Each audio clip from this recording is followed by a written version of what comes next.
Sorrow is something nobody wants. And yet without sorrow we could not have understood true happiness. Sorrow is the way to real happiness. Nobody wants sorrow, yet without sorrow we would never learn to be better. Sorrow is a great teacher if you learn from it. It's the greatest curse if you don't learn from it. Sorrow was given that you don't stay here. That's why Shankar philosophy says, Shankar, Yoga, Vedanta are three integral philosophies. The greatest is the yoga, the spiritual method. I am going to tell you why in the end. Shankar explains the doctrine of suffering. Attanta trivida dukkha nivritti param purushartha. Param purushartha means the highest necessity of man is the attanta, removing all suffering, physical, mental and spiritual suffering from its roots so there is no recurrence. Shankar goes on to say that there are obvious methods of destroying suffering. When you are physically suffering, take any form of the physical cures. They work and then they repeat themselves, those diseases again.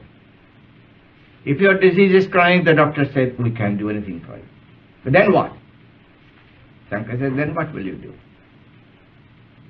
The obvious method of destroying suffering, physical suffering, disease and others, is to eat right, is to exercise right. Most of your sufferings will disappear. To eat more raw foods, if you can do it.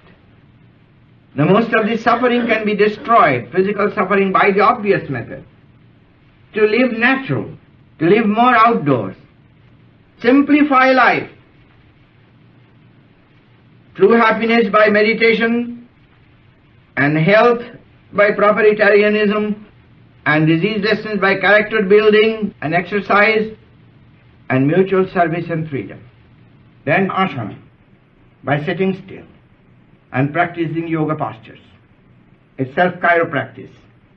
Your spinal cord will be loose and your energy will flow free and you will be calm all the time, as our boys are demonstrating. But if your legs are already molded, sit just straight. Keep your spine straight, that's all is necessary. Crooked spine means your nervous system, nerves are all pinched and the life cannot flow free to the brain. And that will be the cause of disease. Because energy distributed evenly in the body is what keeps the diseases from settling. There are virulent germs in your mouth, in your nails, but they don't affect you. You don't have to be afraid of germs. If your body is electrified, they will be electrocuted. That's what asana posture does. And the tension exercises are much better than even asanas, because they electrify the body. That's why God has kept me so long with so much work. Then pranayama, withdrawing life force, love God with all your strength. Withdrawing energy from the nervous system. That gives control of your life force itself, so that you can ask it to heal a disease, or you can withdraw the energy from the senses and cut off the world and have control over subconscious, conscious and the spiritual world. When I don't like this world, just in a second, my whole consciousness was away from this world. Because I wanted that way. I was able to stand. So I can stand and go into samadhi. I have control of the three worlds. When I don't like this world, I fall asleep. When I like this world, I keep my eyes open. When I don't like that, I go to sleep by closing of the eyes. When I don't want subconscious, I lift up my eyes there and I go beyond the state of sleep.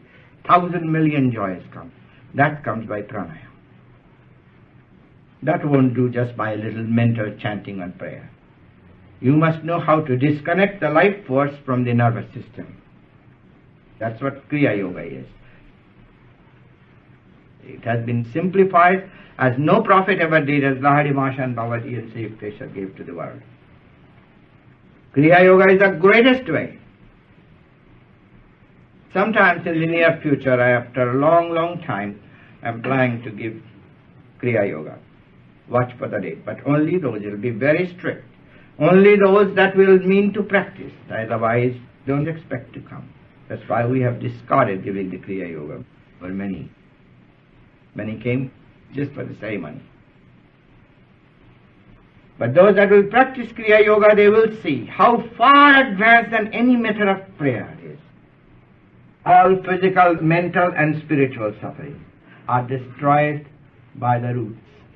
And there will be no recurrence. That's why Jesus proved when he resurrected his own body, he said, destroy this body and I shall build it again. That the nest of suffering had been completely under control.